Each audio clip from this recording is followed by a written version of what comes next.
yet. I think you'll find it an entertaining story. Oh, Uh, yeah. the way I capitalize it is it's a book about adoption, search, reunion, discovery and reunion, set against the glamorous ice skating spectaculars of the 1940s.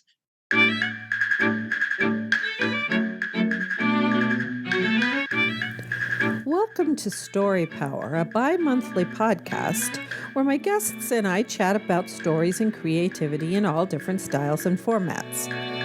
My name is Lucinda Sage-Midgorden, and my goal is to promote what Dale Carnegie stated in his famous book, How to Win Friends and Influence People. He said, instead of condemning people, let's try to understand them. Let's try to figure out why they do what they do. That's a lot more profitable and intriguing than criticism, and it breeds sympathy, tolerance, and kindness. To know all is to forgive all. It's my firm belief that the goal of most creative people is to try to understand themselves and others.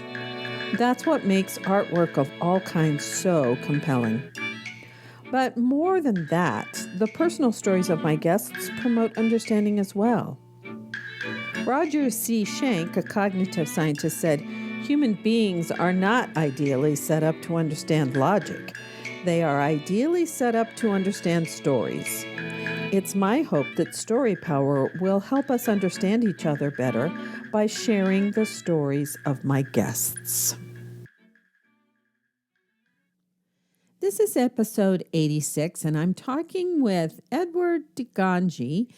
And he and I had already had a conversation for my Patreon community. So we just started talking and I forgot to welcome him to the show. So we started just talking about his book. Tell about your book. I want the people who are listening to know about your book. And I do want to read it. I just apologize. I haven't read it yet. I think you'll find it an entertaining story. Oh, yeah. The way I capitalize it is it's a book about adoption, search, reunion, discovery and reunion, set against the glamorous ice skating spectaculars of the 1940s. And it tells about my late adulthood search for the woman who placed me for adoption at the time of my birth and the discoveries that I made. And it basically, it was not originally intended, but I suppose it wound up precisely as it was meant to be. It tells my story of my search. Yes. And it tells my birth mother's story from the time that she left home in New York City in 1942, traveled across the country alone by train to join an ice skating show in Vancouver, British Columbia. Whoa. And then 5 years later, returned unexpectedly pregnant. And she managed both her pregnancy and my adoption largely in secret. She was supported by her oldest sister and her sister's husband. But other than that, she just laid low and made things happen. And when it was done, she went back to her career. Wow. Yes. Now tell And the title. it was an unexpected journey because from that era, this is 1948. Yes. I pretty much expected a high school girl who stayed out too late and came home with a problem. Yeah. Whose parents then sent her away someplace, the baby taken from her, and then she lives with the shame and the humiliation that's associated with it. But it was anything but. She was 23 when I was born. She had a very, very significant professional career. And because she had the resources, she was allowed to do things that most other women never would have had that opportunity to do. Yes. Now And tell the title of the book again. Yeah, the book is called The Gift Best Given. That's right. A memoir. And it actually was released in softcover and ebook back in 2020, right as the pandemic began. Oh. And yesterday, it was actually re-released in a revised version in hardcover and an awesome large print version Oh, that's that great. you could read the book on the computer, I think. And Yeah. so it went from 330 pages to about almost 800 in large print. Wow. But yeah, the audience that's really found it, or the audience I suppose I found that has most enjoyed it, have been women 45 and over. Mhm. And I've heard two comments, boy, I'd really like to hear an audiobook, and that's probably something in the future. Yes. And I would really like it in large print because my eyes are not what they used to be. Right, yeah. So you've got the large print So part. the large print was easier. Yes. Yes, right. Yes, because oh my goodness, it's so time consuming for the person who's doing the audiobook.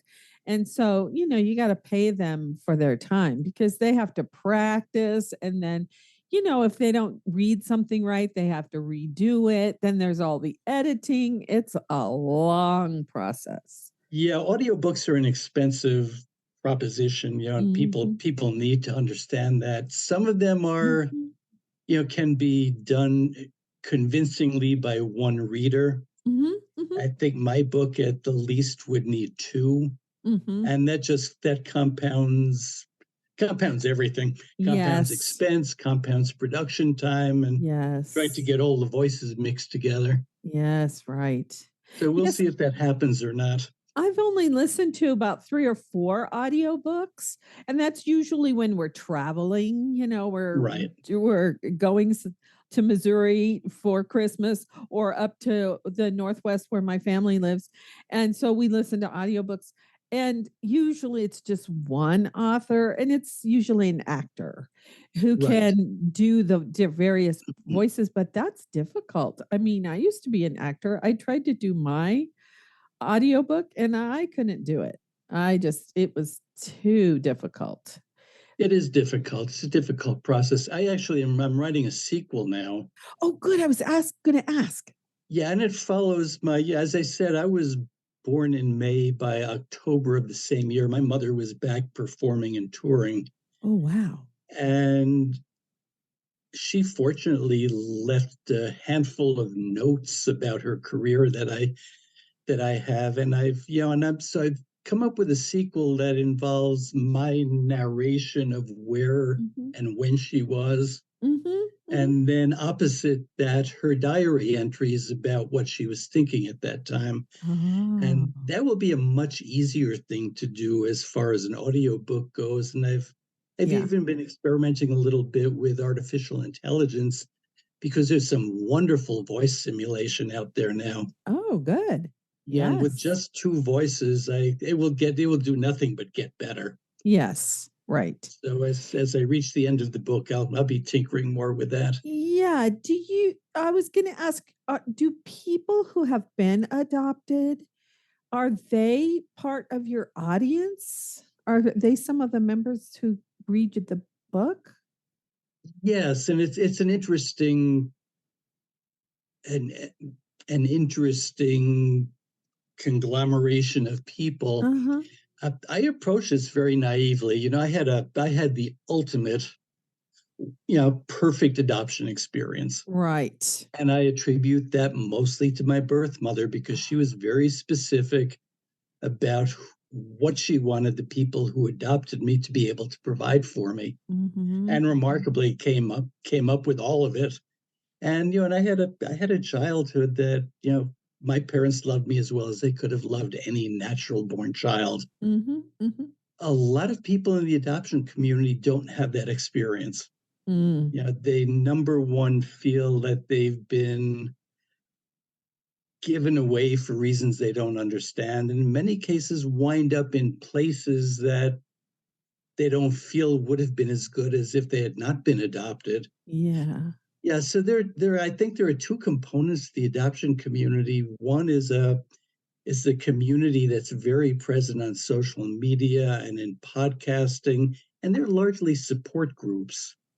oh, yeah. And my naivete was, when my book was finished, I thought I would reach out, and those would be the perfect people Uh-huh. to talk to about my book. And there was actually a fair amount of negative pushback saying, that's not the adoption experience. And, and it wasn't your adoption experience, Right. and there's another part to the community which is not visible on social media and is not Mm. visible in podcasts because they don't feel the need to, yeah, to seek support. Right. And so I've met people on both sides of the coin, and there's no right or wrong there. Hmm. Everybody has had their individual experience, but there's, Right. per se, there is no adoption experience. Right. Yeah, I mean, I was thinking about that. Some people feel inferior, or they feel like something's missing, or yeah, they don't have good self-esteem, maybe because they were adopted.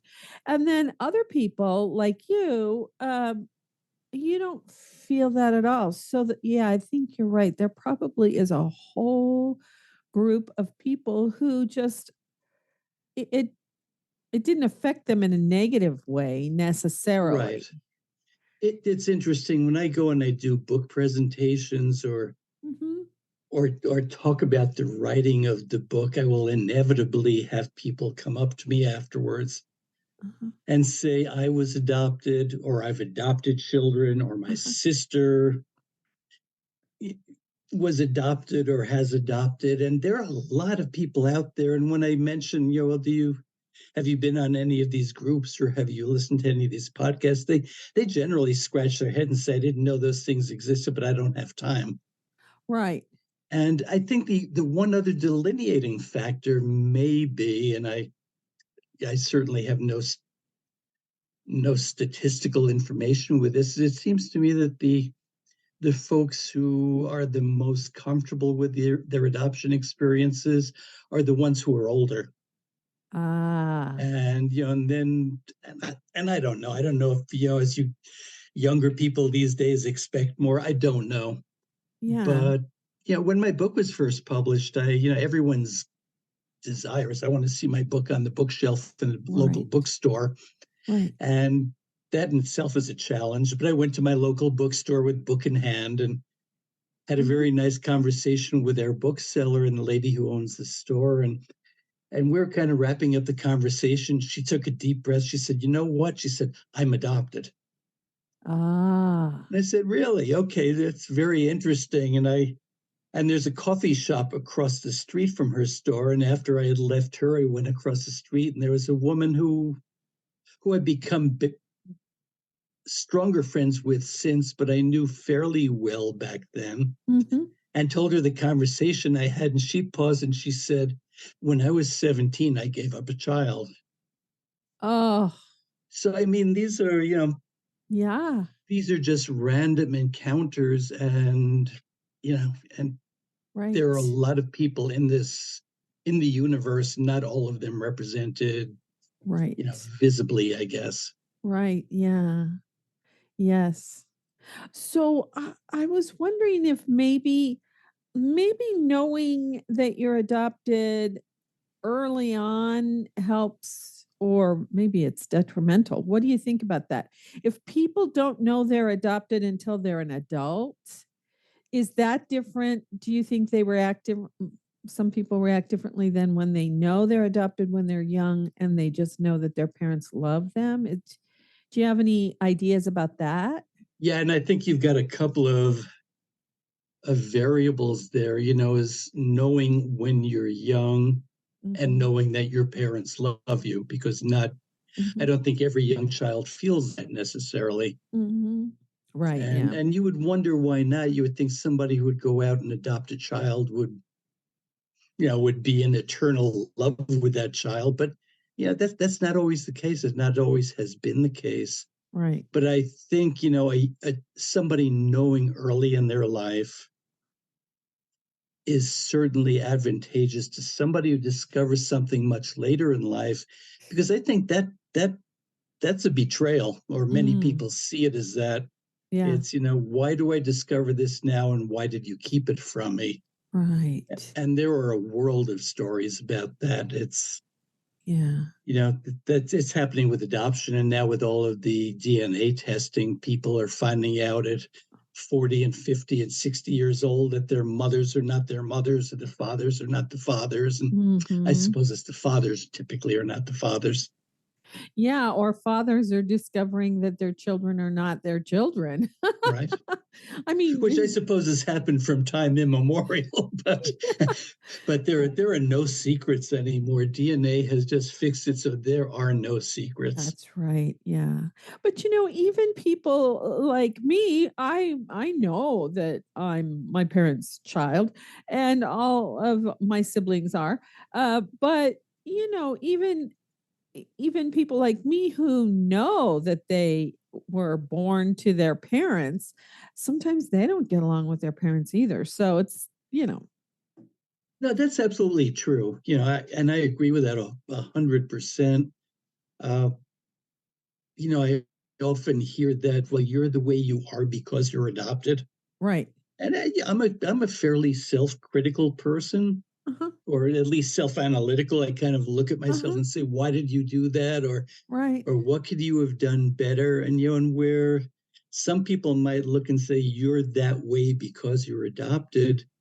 I can look around and see another half dozen people who are not adopted who are exactly the same way or have done the Mhm. same things. So, yeah, it's just so hard to generalize. Yeah, it's that old nature versus nurture argument. Precisely. It's interesting, in the course of my search. I started my search when I was approaching my 69th birthday. Oh, wow. Yeah, that's I right. never had a desire. It just didn't matter to me. Right. And one day it just sort of clicked and said, I'm going to go looking. Now it's easier with ancestry and with DNA. Mhm. And Mhm. I found that my birth mother had passed away a few years prior to my searching, Mhm. but I found a maternal half brother. And if you talk about nurture versus nature, two people could be no less alike. Yeah. He's Yeah. a nice person. He's a good person with good values, but he and I are just very different people. You'd never know there was any common DNA Mhm. in our ancestry. Yeah.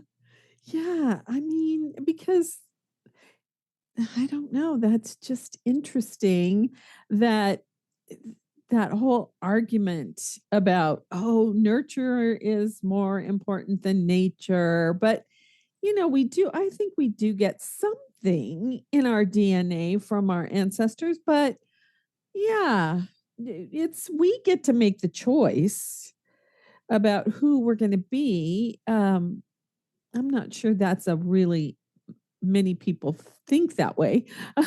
But, even if I were adopted, I would be the one making the choice about who I was going to be Ultimately, that's ultimately. true. Yeah. Yeah.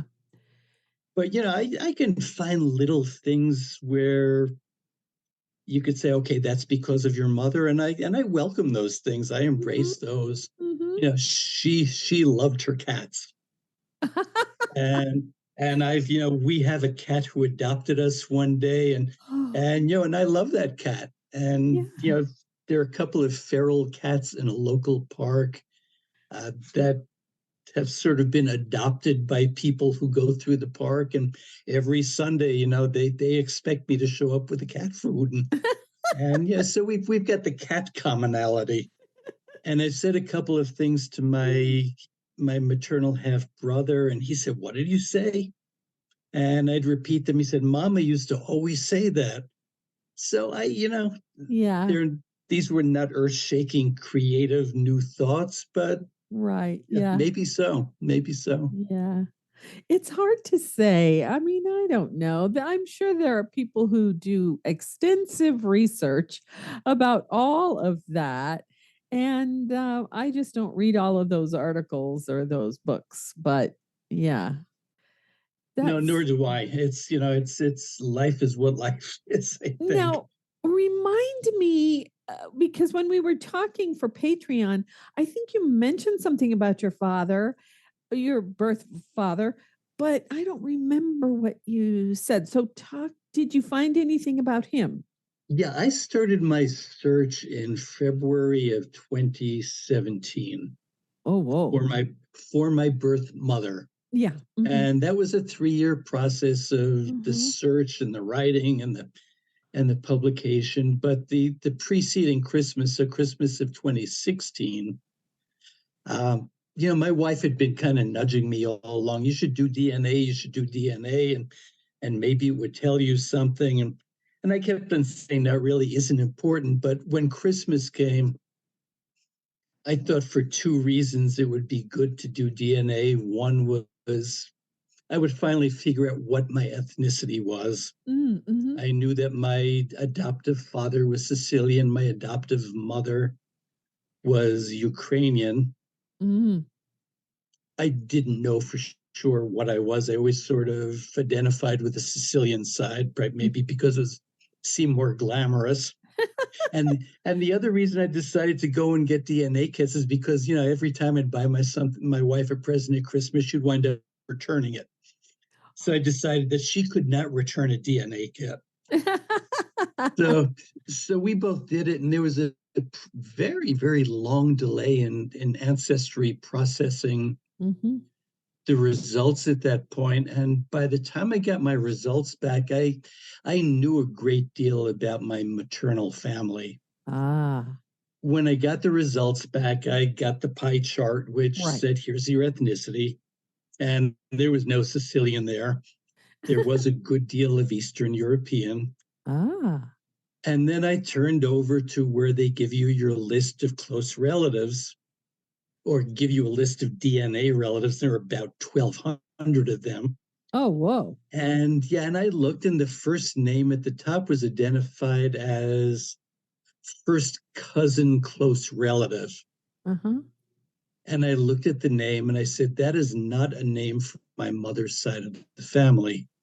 Ah. So, maybe the clue to my father's identity lies here. Mm-hmm. And I knew where I was conceived. I knew a lot of stuff by then. Mm-hmm. And I was very fortunate because I looked at that name, I went on to Ancestry, and the person was there. And as it turned out, he's a Latter-day Saint with a family tree publicly available with about 600 people on it. Oh, yeah, because they're really into genealogy. Yeah, Yeah. so I looked, and he was an only child, Oh. which I thought was interesting. And his father had no other children but him. Ah. His mother had 5 sisters and one uncle. So I Ah. sat there and I thought, okay, if this person I'm looking at is my cousin, then this uncle must be my father. So Mm-hmm. I messaged the person whose DNA I matched, and you always hear the stories that, well, I messaged and no one ever wrote me back. I Mm-hmm. get a message within 5 minutes, and I guess it Oh. was just pot luck. He was looking at his computer at that time and said, "This is really exciting." He said, I'll be happy to help you in any way that I can. So I told him what my thought process was as far as his uncle Harris Mm-hmm. Loftus, Mm-hmm.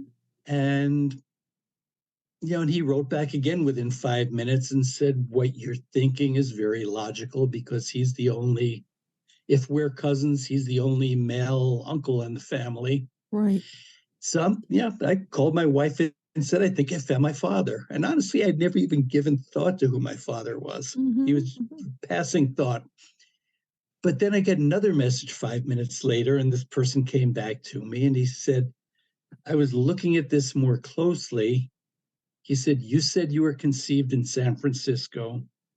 He said, I can tell you beyond a shadow of a doubt, my Uncle Harris never left Texas. Oh. Thinking, okay, Sid, now I've also got something else that I'm thinking is you've got more than 25% Ashkenazi Jewish blood or DNA. Uh-huh. My father was half Jewish. I have 25% Ashkenazi Jewish blood. Oh. I believe that you and I are half brothers. Oh. So he and I did wind up being half brothers, paternal half brothers, and Oh my goodness. he was able to fill me in on who my father had been. and he did not paint a very positive picture. Mhm. By dates, I was conceived between my father's second and third of five wives. Oh my Uh, goodness. yeah, my brother was the product of a marriage with a third wife, and my father ultimately abandoned the family. Uh-huh. So, he wasn't a stellar individual, but it identified it, and my belief is my birth father never had a clue that I existed. Oh, right. I was a product of a summer romance. My Yeah. mother was in San Francisco with Ice Follies at that point, Mhm. and they Mhm. spent the summer there. And she left town at the end of August, not knowing she was pregnant, Right. and probably sometime around October was thinking, okay, something's up here. Mhm. And sure enough, she just kept moving on. She didn't look back. Yeah. Well, and maybe by then she had kind of analyzed the relationship and noticed that, this guy isn't really. I think that's exactly the case, and that's what I convey in the book. Mhm. Mhm. Is that she said this would have been as simple as saying no, Yeah. and she didn't do that, and here we are. Yeah, right, I yeah. I think what's interesting, if you look at the cover of the book, Yeah. she kept it says August 1947, San Francisco, California. Uh-huh. And she kept a very, very meticulously curated photograph album, Oh, wow. starting with the time she left home in 1942. And she would date pictures and put the locations on them. And if she was with somebody, she would have the names. So when I met my half brother, my maternal half brother, he had this photo album, Mhm. and he was having a terrible time wrapping his head around he and I were half brothers. He was not angry about it. He was disbelieving that his mother, who he had on a pedestal and Oh, worshiped, which I think is a wonderful thing, yeah. would possibly have had a child 7 years before he was born. Yeah.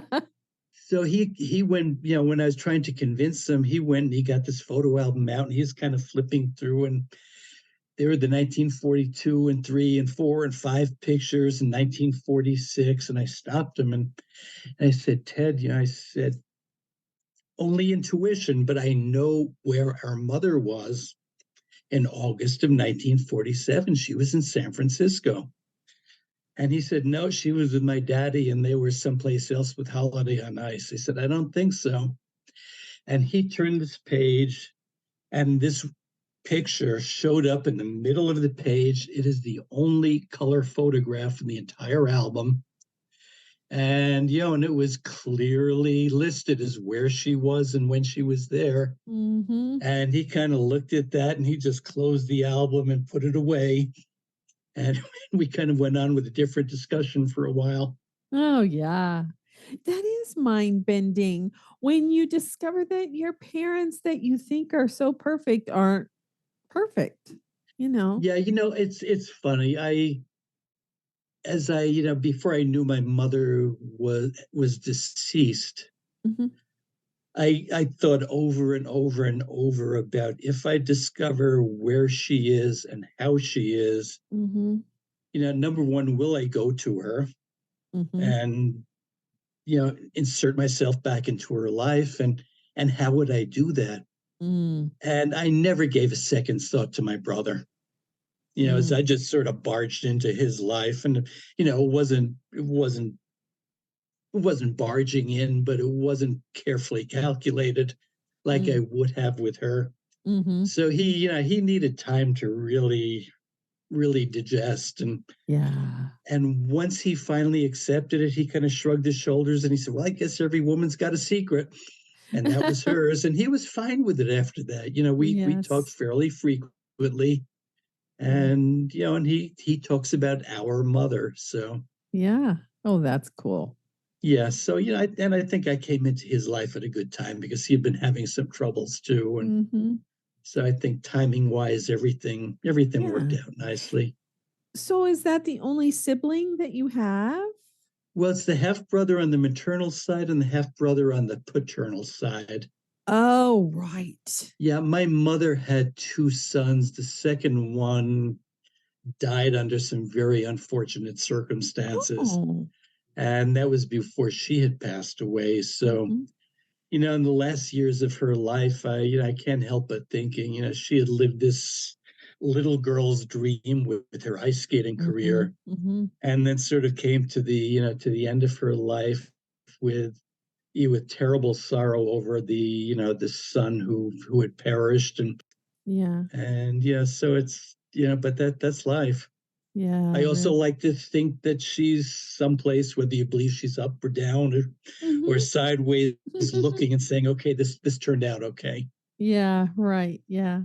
Yeah. And that's what I really would have liked. I wanted nothing if I had met her other than to say, thank you, you did something good, and it worked out just like you would have wanted it to. Yeah, that's so cool. Yeah. Yeah, and when you get into this nature and nurture discussion, I've had a chance to see what my life might have looked like, Mhm. and I'm glad I had the life that I lived. I Yeah. I think I did better with my adoptive parents Yeah. than I would have with her Yeah. and Uh-huh. that family. Uh-huh. That's so cool. One of the nice things in the journey, the discovery journey, is as I researched, is I came across so many positive and generous people who Oh. gave in the process. Uh-huh. Uh, when it took a little while. My mother was born to a Polish family, Mhm. had a lengthy Polish name, and when she went to Vancouver, immediately adopted a stage name. So Oh. that kind of complicated research. Oh, yeah, really. And then later on, she married and then had a married name. So when I finally got them sorted out, I started Googling for those names. Mhm. And the first one that came up was from an antiques dealer in South Carolina.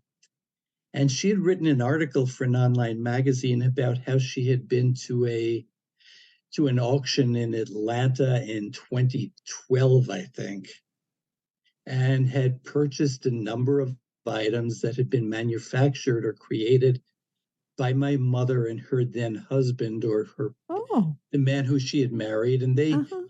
they had a business creating props for the big ice skating shows and theatrical Oh. events Uh-huh. and Uh-huh. commercial events. So it sort of told a story about, okay, Genevieve was an ice skater and she skated with Ice Folly. So it gave me another tidbit to Google with, and I Googled again and came up with another blog post from another antiques dealer Oh, wow.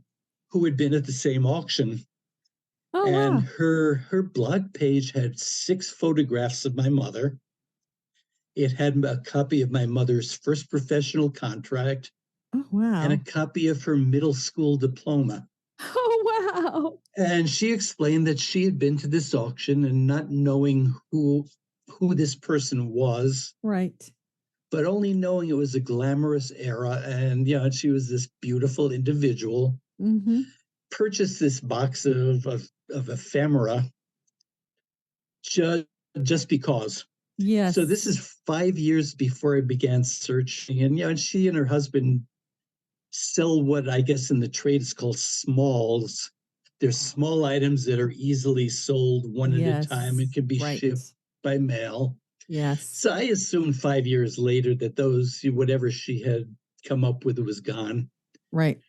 So I sent her a message. I found her on Facebook. I sent her a message, and I was very coy with people. I would say I'm exploring possible family relationship. Mhm. Mhm. And she wrote back fairly quickly saying, yes, I still have these things, but I'm very busy. I'll get back to you.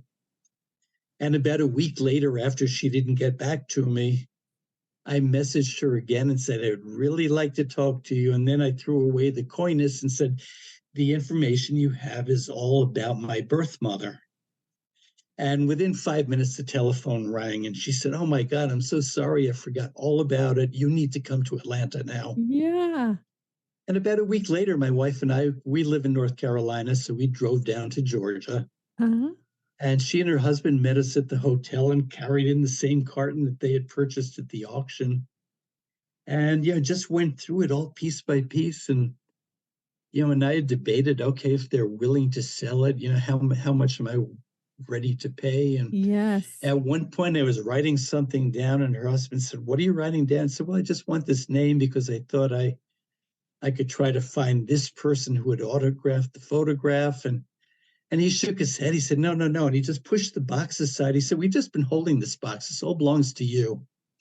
Oh, that's And they so nice. just gave it to us. That's so nice. Um, one of the names that was in there just were a series of photographs of other ice skaters. Oh, wow. Cool. And, all autographed. And one of them said, "To the best roommate ever, love, Izzy." So you were talking about Izzy when we had to cut off. Talk about her. So I was, at the point that they slid the box over to me and said, "This is yours." I was in the process of writing down all the names, and I thought Mhm. that these were all women with whom she was in 1947. Right. And I said, "Well, somebody here may know something more about my mother, may know who my father was." Mhm. And, as it was, I went through all the names, and, most of them were deceased, just Mhm. given the ages.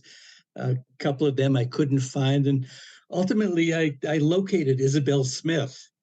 And she Uh-huh. was the one who had autographed the photo to the best roommate ever. And I said, "Who would know more about my mother than her roommate?" Right. So I managed to locate Isabel through her son. And I sent him a letter, and I sent a photograph, a photostat of his mother's picture, Uh-huh. a photostat of mine, just so he didn't think it was a crazy person. Yeah. And, several days later, he called on the phone and he said, "I showed the pictures to mom and she's really excited. She would like to talk to you." And I was elated at that point. So he gave me all the contact information. He said, "But I've got to warn you about something." He said, "Mom is in a memory care facility." Mhm. And I'm thinking, "Oh, okay." He Oh, said, "But the wow. good news," he said, "bad news is she can't tell you what she had for breakfast this morning. Right. Good news is she will tell you every minute of 1947." So I called Isabel, and and I went through a series of steps, a switchboard to a nurse to Isabel, Right. and she got on the phone, and we made a little bit of chit chat. I explained who I was, and she was very surprised. She had no idea.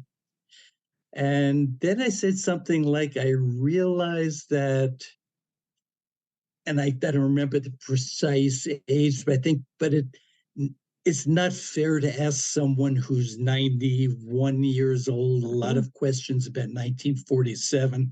And she immediately, abruptly stopped me, said, "Who told you I'm 91?" So I didn't say anything. And she said, "I'm 88. As a matter of fact, I'm 85. Okay. So we had a really nice conversation. If anything, Isabel was kind of flirtatious during the whole thing. And at the end of the conversation, I said, "Yeah," I said, "You know what I would really like to do?" I said, uh, if we have enough airline miles and hotel points, I'd love to come and visit with you." And she said, "I like that very much." She said, "Now, how old did you say you were?" And I said, "Well, I just turned 69." She said, "I'm 65, you know." So we did eventually go and visit with Isabel, and we spent the better part of probably 4 to 5 hours with her. Her son took us out to lunch. And Oh, Isabel, nice. she's a beautiful woman still at her age, and she Uh-huh. was she was 91 or 92 for sure. Uh, had lots of memories of that era. Could not tell me anything about my father, Mhm. but it was just such a wonderful visit. And that was really one of the high points. Uh, we had another, or a little bit of reunion.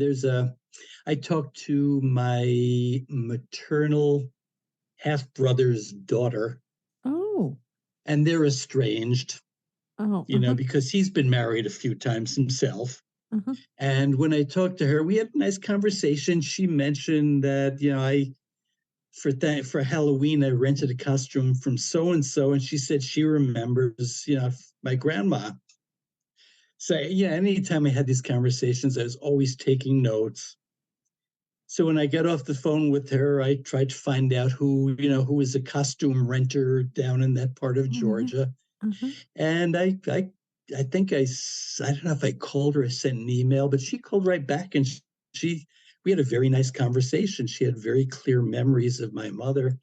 And she said, the next time you're down here, you really must come by because I've got some things that I got from her. And if you'd like them, I'll give them to you. Oh. So, a couple of months later, my son and I had gone down to visit my brother, and we went to see her. And she was actually the largest provider of theatrical costumes in the Southeast. Wow. In the middle of rural Georgia, and you have to sort of wade through racks of costumes and Yes. things. And what she had were she met my mother because my mother was in the process of selling the studio at that point. Mhm. This woman was in the process of building a very similar structure, and she just wanted some hand look at the insides and ask some questions, and then bought a number of paper mache statues, which are probably each about I'd say 3 feet tall. Mhm. And what they were is they surrounded the perimeter of the ice rink, and each one of these was like from the shoulders up a a face in the costume of a different country. So she gave us a couple of those that Oh, she had nice. purchased from my mother, and then Uh-huh. said, you could probably enjoy them more than I am at this point. So, Uh-huh. but then it was very interesting because she said, I went out, she said, I dated your brother, and not the one who's still alive, the one who is not. Oh. And she was able to give me a little bit more information there, which I might not have had otherwise. Uh-huh.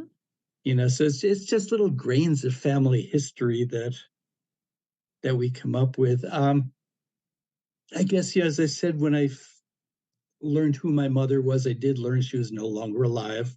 Mhm. I reunited with my half brother, and I had made phone calls to all the cemeteries down in that area, trying to find out where my mother was buried. Oh, yeah. And I found one superintendent in a cemetery who was very helpful in trying to find her. And she finally called back, said, I've called a dozen cemeteries. She's not any place. So someplace in one of our early meetings with my brother, I said, very kind of gingerly, I said, where is our mother? And he kind of looked at me oddly. I said, I just, where is she interred? He said, interred? I said, well, she was cremated. Where are her ashes? He said, well, they're with Daddy's. Where are Daddy's ashes? They're in the closet. Oh. Now, Daddy had died in 1994. Oh my goodness. And I'm assuming my mother decided that her years were probably limited, so she would hold on to his, and then they would both be taken care of at the same time. Yeah. At the point my mother passed away, my brother, there were financial difficulties all around, and I don't Mhm. think anyone was able to afford it. So I kind of pondered, and I made some phone calls to cemeteries when I came home, and I ultimately called him back, and I said, this is a very personal question, but what do you think if I'm willing to pay of getting your mother and father interred at such and such a place? And I kind of held my breath, not knowing what the reaction would be, because I just didn't think she belonged in the closet. And he was more than pleased. So, we managed to get a Catholic priest there and a space in a columbarium in a local cemetery. Uh-huh.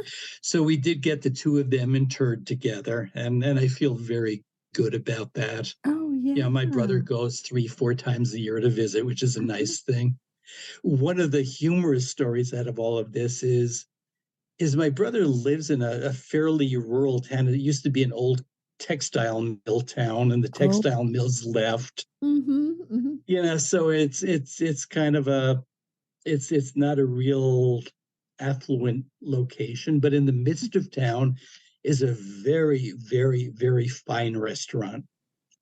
And that sort of has become date night. When my wife and I go down there, we always find a night to go to eat at Grits. Mhm, mhm. And we, at the time, we haven't been there since COVID, but at the time we had gone often enough that we had our waiter. And so we were eating dinner one night, and I looked across the floor, and he had come out and he presented some people at one of the tables with a little, personal sized pastry. Uh-huh. And they all acted very surprised as if they didn't expect it. And he sort of talked with them a little bit. And a little while later, he came, there's a table kind of adjacent to ours, and he did the same thing again. Uh-huh. And I think he caught me looking and he came over. He said, I should have asked when you got here, do you have a special occasion tonight? And as I was taking a breath, my wife just blurted out, yes. And he said, oh, good. What was it? And, my wife said, Ed's mother is coming out of the closet tomorrow. And yeah, and I wouldn't say he's flamboyant, but he's obviously gay Mhm. and a sweet, sweet person. He is so good and so kind. And he was tickled to death by that. So he went scurrying off across the floor, and probably 2 minutes later, everybody in the kitchen was looking out and people at the bar were watching. And he finally came back with one of these pastries. It was a chocolate torte with all whipped cream and strawberries, and Ooh. it said, "Congrats on coming out of the closet." So we celebrated for my mother, Oh, that's funny. I love that and story. I've never told my brother this story. I'm not sure he would understand it honestly, but it still tickles us. I've got the photographs we took of the pastry. Oh, what a crack up. There's more than one way to come out of a closet. There you go. That's a tough way, I think. Really? Yes. Oh my gosh, that is so funny. So, do you have when you go to do book readings and things like that, have you met any interesting people along the way? The world is full of interesting people. I think so too. Yeah, I think, when you do the book readings, as I said many times, somebody who's been adopted or Mhm, mhm, has adopted will come up, and everyone's got a story of their own. mhm, Um, I'm writing my sequel, and I'm part of a writing group, which, yeah, the attendance varies from 4 sometimes to a dozen at other times. mhm, And we have a new lady who's joined the group, and she's, I think, 78. mm, mhm, And yeah, so I was reading what I'm writing now, which is one of my entries plus my mother's diary entry. And there's somebody who invariably will cry, hearing what Genevieve is thinking. uh-huh, And this woman sort of was giving criticism, and then she started to cry. And I'm looking, and she said, I don't talk about this very much. She said, but when I was 17, I gave up a child for adoption. He's 60 years old now. And it was another one of those, unexpected, mhm, yeah, I know where this is coming from. yeah, And I, I, I've talked to purposely, I've gone out and interviewed a lot of women who have relinquished children for adoption. mhm, And from my standpoint, the older, the better, because it gets closer to when I was given up. And everybody has their own unique story about the circumstances, mhm, but everybody has a fairly common story as far as the pain they felt going into the process, the right, pain of the surrender, and then the fact that they never ever forgot. mhm, If they didn't think of it daily, there are always some trigger days mhm, when that thought came back. And mhm, that's kind of what I'm working with in this new book. Writing the book has become well, when I started the journey, if you'd asked me about adoption, I would kind of say, a woman has a child that they can't keep, they give it up, and then they go on with life. Mm-hmm. And that is hardly the way it is. Right. And the book became really an homage to my mother, I think, for what she went through in managing the pregnancy and managing the adoption. Mm-hmm. And then, what this new book really deals with, what did she deal with afterwards? And the book is intended really as a tribute to her and as a tribute to birth mothers, because I Yeah. think, they're sometimes overlooked. I think the focus always comes back to the adoptee themselves. Yeah. I was just going to say sometimes they're blamed, Yeah, the absolutely. mothers. Well, you didn't love me. Right. You didn't love me, or I wasn't convenient, so you did this. And And there's no, it takes more thought than that. yeah, and I'm not sure there's that kind of stigma for the fathers. Well, I think for the birth fathers, Yeah. for the birth fathers, I agree with you. I think they're largely not talked about. Right. I think there's an interesting study to be done. I will not be the one to do it, about adoptive fathers, Mm-hmm. because I think adoptive. I think women have an innate desire to mother. Mm-hmm. Mm-hmm. I think genetically. Mm-hmm. I think men have an innate desire to produce.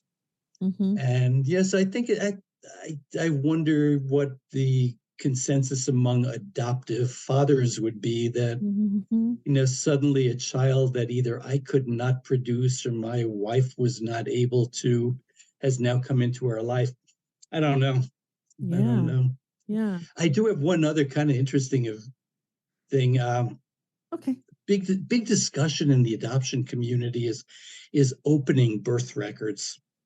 And Oh, every state, with a couple of exceptions, has had birth records locked down for years and years and right. years. And slowly they're getting them opened up, but not nearly as fast as they should. Mm-hmm. I was born in New York City, and at the time, New York City's birth, or New York State's birth records, had been sealed since 1937. Whoa. So I had an amended birth certificate, which basically showed my adoptive parents as my parents, Right. which doesn't do anything for me as far as identity or research purposes. Mm-hmm. But then in January of 2020, New York State opened up their birth records. Oh. So I was real quick. By then I knew a lot. I Mm-hmm. didn't think I would find any surprises. But I said, let me get it. It's, that's a valuable thing to have, and who knows. Right. So I sent away for it, and in the midst of the pandemic, here it comes. And I looked at it, and the interesting things were, is my mother's name was incorrect. Her Oh. address was incorrect. Her Uh-huh. occupation was incorrect. And in retrospect, I knew that, she gave birth to me in a private hospital that catered to public figures and figures like herself who wanted anonymity. Ah. So, none of that really surprised me. I was thinking to myself, if this is the document I started my search with, Mm-hmm. I'm not sure where I would have wound up. Right. But about a week later, I thought about it again, and I took the birth certificate out, and I looked at the signature of the doctor who signed the birth certificate, and it was the man who lived next to us, our next door neighbor, about 4 years after I was born, he and his family. Oh. And I said, what? I had no idea why. I still have no idea why. The interesting thing is I've now become friends, or Facebook friends, with his daughter. Uh-huh. And she's married to an author. So we've got some similarities there. And he's very much into his history and where he came from. So Uh-huh. she's kind of a bridge. So we're kind of trying to work through the mystery there. But I think the important part out of that whole hospital experience is my mother had she had an opportunity, if she chose to abort the pregnancy. It would Ah. not have been legal, but Right. it would have been safe, and it would have Right. just, it would have been in a closed, protected environment. She chose Right. not to do that. She could have just stuck me in a backpack and took me on the road and gone ice skating, and I'm told there are people who did that. Mm-hmm. Mm-hmm. She chose not to do that, or she could have gone back to her parents, and I think just dealt with all sorts of shame and Mm-hmm. humiliation, and understandably did not do that. And Right. so I think she made a decision which in two ways. One was what's best for Ed, Mm-hmm. whatever my name in her mind might have been. Mm-hmm. And also, she protected what was a very important career to her. That Mm-hmm. had really been her dream. Yeah. So, I think she made the choice that served us both. Well, maybe her doctor is the one who connected her with your adoptive There's a whole parents. story there. There is a remarkable story. Mm-hmm. Uh, there's a gentleman named Eddie Sens, and Eddie Sens was a well-known hairdresser and makeup artist in the motion picture business. Ah. As it turned out, he was very, very good friends with my adoptive parents. Oh. He was good friends with this doctor. Uh-huh. And every indication is that at the least he was an acquaintance of my birth mother's brother-in-law, who helped shepherd her through the pregnancy Oh. and adoption process. Uh-huh. So my belief is that my mother's brother-in-law made connection with Uh-huh. Eddie Sens Mhm. and said, should you ever hear of anyone who wants to adopt a child, we should talk. And Mhm. Eddie Sens, knowing my parents and knowing that my mother was unable to have children, Mhm. said, I think I know somebody. Do you want me to try to Mhm. Mhm. put this together? So Eddie Sens, I think, was the man who Ah. kind of connected all the dots in this puzzle. Yeah. Oh my Nothing goodness. happened by accident here. No, no. Well, I don't think anything happens by accident. We like to think that it does, but I And don't I think say everything happens for a reason. that's right. Yeah. Yeah. We Yeah. may not know the reason, but that's how it That's happens. that's right. So, do you have anything else you want to say before we say goodbye? No, I think, I think adoption is a fact of life. I Mhm. think I've Mhm. heard a statistic, that 1 out of 3 people in the adoption community. Uh-huh. So if you're with two people, look to the right and look to the left. And if it's not one of them, it must be you. There are a lot of us out there, Mhm. and I think just value the fact that everyone has their own story. That's right. And I think, I think give value to the story, for better or for worse. It's that person's story, not yours. Yes. And, if there's some sadness out there, do what you can to make it better. Yes. But don't judge it. I mean, if it's good, don't judge the fact it's good. If it's bad, don't judge that either. Yes. As you said, things happen for a reason. And we Yes. all wind up where we do for a reason. That's right. Yeah. Yeah. Oh, thank you, Edward. I'm so glad we got to talk again. Well, thank you, Lucinda. Yeah, we certainly jumped through hoops to get here, and I'm glad we did. Yes, me too. Well, thank you. I really enjoyed the conversation. Thank you so much. It I did was nice. too. Just nice, free flowing talk. Yes, thank you. Yes, I enjoyed it too. Thank you.